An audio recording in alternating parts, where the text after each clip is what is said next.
What's going on today, Internet? Selfish here with Retrospect. Welcome back to the channel. Today we're going to look at a handheld that has been helping out with my fidget spinner addiction, or my fidget device addiction in general. I'll show you here in just a second, but I keep a few of these things around because, I don't know, it just keeps my mind going. But we're going to look at the RG Rotate. This is a new Anbernic device that has a rotating screen. Reminds me a lot of the old Motorola flip out. I'm doing this backward, by the way, so that's why it's hard to see. It does come in this nice metal version here. And then there also is a black plastic version you can get as well. And so we will take a look at both these devices, their pros and cons, what you want to do with them, and how the build quality is. Let's take a look.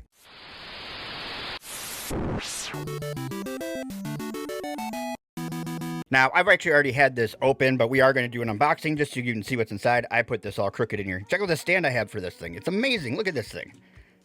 I got that thing right off of AliExpress. I'll throw a link down below for you if you're interested in getting a stand like that, but it pops right on. I kind of like it. But when I was talking about my fidget stuff, so this is just a small portion because I just cleaned off my desk.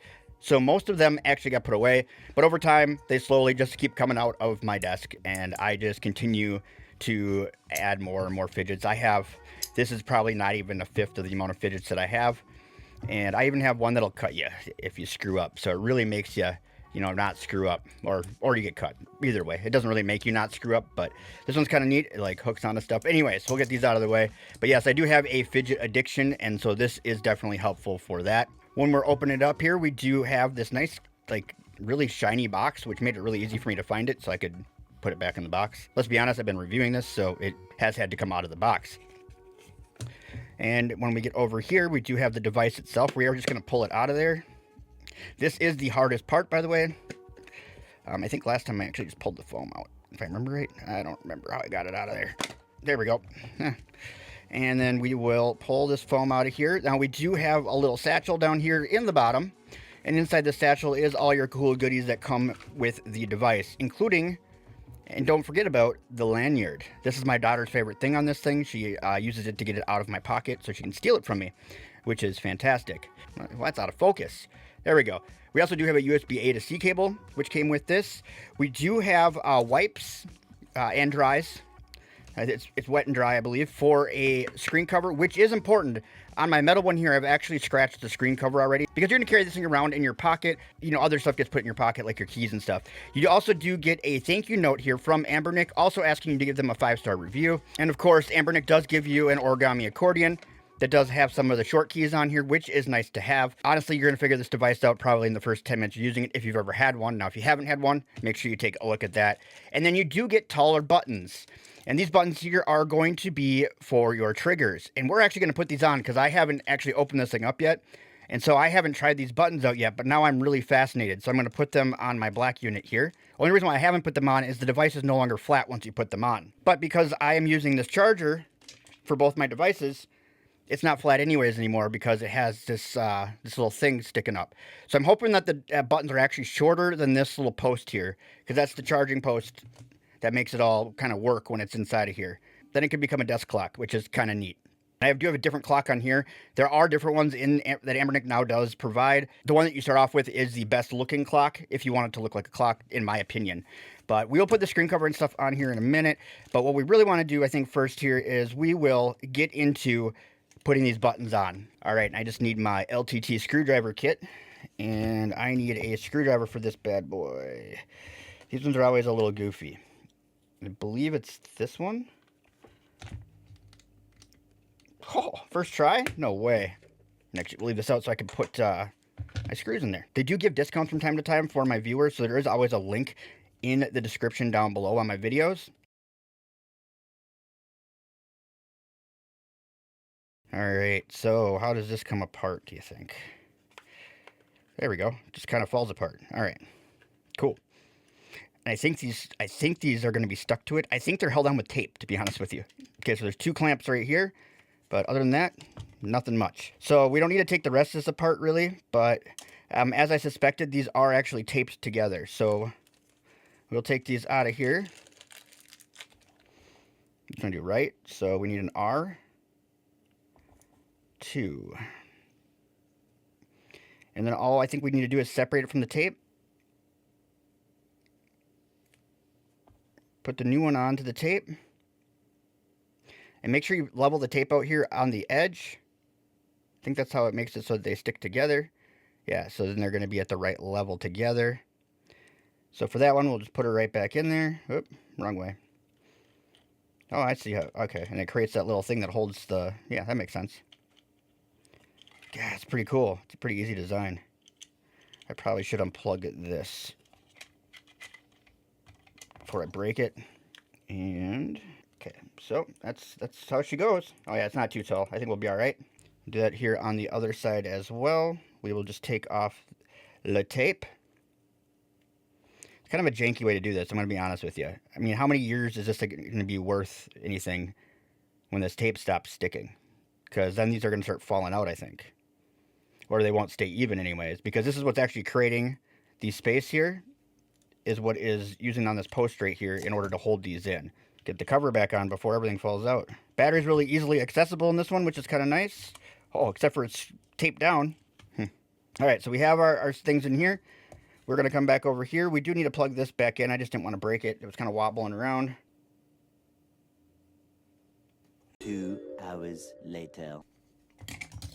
Okay, so I broke it. So unless you have to, I wouldn't recommend pulling the speaker out. I just did it because it was flopping around and it made it easier for you to see on the video.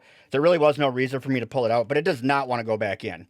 And of course the wires broke, which isn't a big deal. I can solder. I'm not that worried about it. In fact, I won't even need to solder these. I can just push them back in, but this thing is just a bear. I can't even get it in there without the wires. It just does not want to go back in. I got to put these back on now because my volume buttons fell off. There we go. So you're going to put this back on. Hopefully your cover is still attached to this, so you don't have to go through that whole rigmarole. I haven't done that in a long time where I broke a wire or anything like that. So I would probably do. But that thing is in there. And even if you're going to pull the buttons, I would try to keep that thing on there because that is not fun. Because now I got to pull up my soldering iron, I think, or maybe I can actually just clamp it in. It kind of looked like I could just push them in, so I guess we'll find out. I don't know if I have for those adapters already that small, so I don't have to try to dig this one up, that I just flung into the pile of cables next to my desk. But, whatever. You live and you learn. All right, so now with these on here, it's not that much taller, really. In fact, I think it's going to be much shorter than actually putting this thing on. Yeah, so this thing is still much taller. Does it still work in here? I wonder. Oh, yeah. Yep, those don't even touch, so we're good there. Sweet. So next I just want to say sorry if the lighting's all off, because it kind of is a little bit, because my dog is down here snoring on the floor, and she was too cute, so I didn't want to wake her up. So I had to use different lighting, because she was getting shined right in the face, and I felt kind of bad about it, so I kind of changed it a little bit, but hopefully it's still going to work. This is how it was for a long time, so I think we'll be okay as far as that goes. But what did we learn about this? Definitely don't remove that speaker cable unless you absolutely have to. That's pretty crazy how A, hard it is to get in once you pull it out, and B, they're pretty fragile wires, so as you can see, I broke mine. I'll fix it, but it's still something now that's going to take up some of my time. That all I did was unplug it so that you could easier see what I was doing. Dumb idea on my part, but that's okay. Let's move on to these devices. We're going to go over the specs here real quick. Now, the RG Rotate does come running with a version of Android 12, though it is a little bit more locked down version. We can talk about that as we're going through the review here. It does have a 3.5-inch IPS display with a 720 by 720 resolution. It looks really nice and crispy on your games. And it is rocking the Unisoc T618, which we haven't seen since the RG405, I don't believe, from Anbernic. Correct me if I'm wrong in the comments down below, but I think the last time they used it was in the RG405, which was a few years ago. It does have a Mali G52 GPU, and it is running 3 gigs of RAM. It would have been nice to have seen 4, but you know what? I'll take 3 in today's economy. It does have 32 gigs of eMMC storage built right into the device, and that's going to be running your operating system and stuff like that. You definitely want to put your games on an SD card. It does have Wi-Fi 5 and Bluetooth 5.0. It does have a rear-firing speaker, which you saw me cut the wire off for, and it also is a rear-firing speaker. So the good thing about what I did is it's not going to sound any different, because this speaker is designed for everybody else but you to hear what's going on this device. For your I/O, you do have a Type-C port, which I do have a magnet in right now for remote charging or whatever, wireless charging. And then you do also have a SD slot here on the side. And again, that Type-C is an OTG port. You could put a 2 terabyte micro SD in here, but that is going to be way more games than you're ever going to be able to emulate on here. And the only couple things that we're missing now out of the I/O here after going through the specs, the buttons and everything are very responsive. They're fun. If you're like me, you won't be able to stop doing this. I know I can't stop doing it. Anbernic does advertise this as like an MP3 player. Oddly enough, though, it doesn't have very good Bluetooth audio. Everything is kind of really delayed. Any of your Bluetooth audio stuff is going to be extremely delayed on this device. So if you want to use Bluetooth headphones at all, you're going to want to get some kind of DAC. I did try using this here. This is a one made for a PS5. This is a Type-C to Bluetooth that goes on there. It's got a pairing button, so I do have to pull this out, which is why it's not on there right now, and I wanted to keep everything together. But this does help a little bit with the latency, but it's still got a little bit of latency, even when you go this route with something that is made for the PS5. So I'm not sure what's driving the latency here, but it's kind of a problem. We do need a more solid DAC for this, I think. But if anybody has some solutions that have been working well for them, please let me know down in the comment section down below, because I'm really looking for something.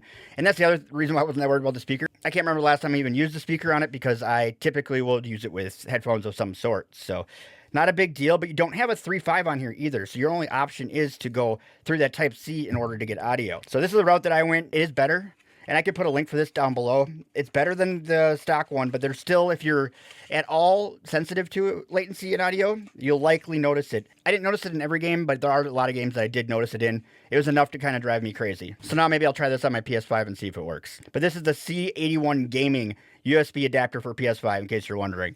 And like I said, it does get better. It's just not perfect. And that's not what I was going for. I was going for perfect. As far as this goes for the front end, I did actually go with the Anbernic front end, like I had stated earlier. Something I haven't done in a long time is use the Anbernic front end on a device. Actually, I really like those buttons taller. I might have to do this on the other one too, if I can find my other box. Yeah, that feels, it's easier to differentiate. If you're playing something like Crazy Taxi, that's when you're really going to notice, because you use those buttons. A lot of games don't use them. This will play, so it's not a big deal. Oh, and if you're wondering what this will play some PS2 and GameCube, though I wouldn't hang my hat on it. You'll get a lot of, but not the entire Dreamcast library on here.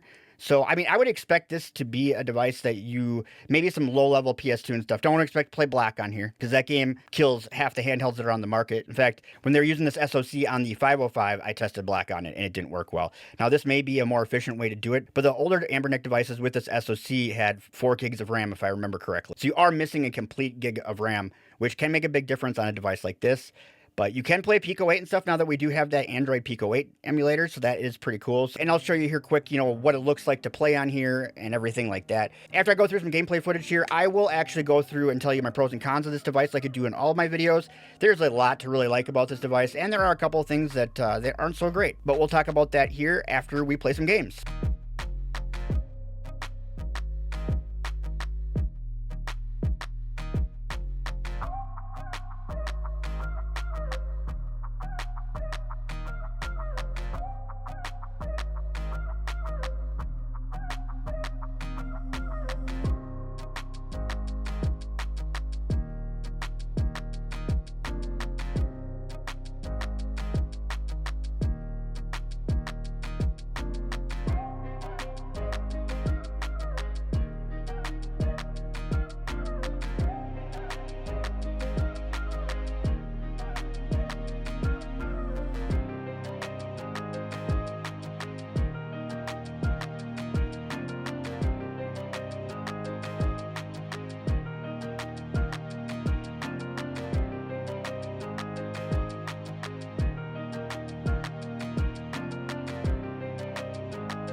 So I suppose now that we're done playing games, you want to know what my suggestion is on this device. And honestly, it's a solid device. There's only a couple of things that bother me, but really they're not here nor there. They're not deal breakers for me.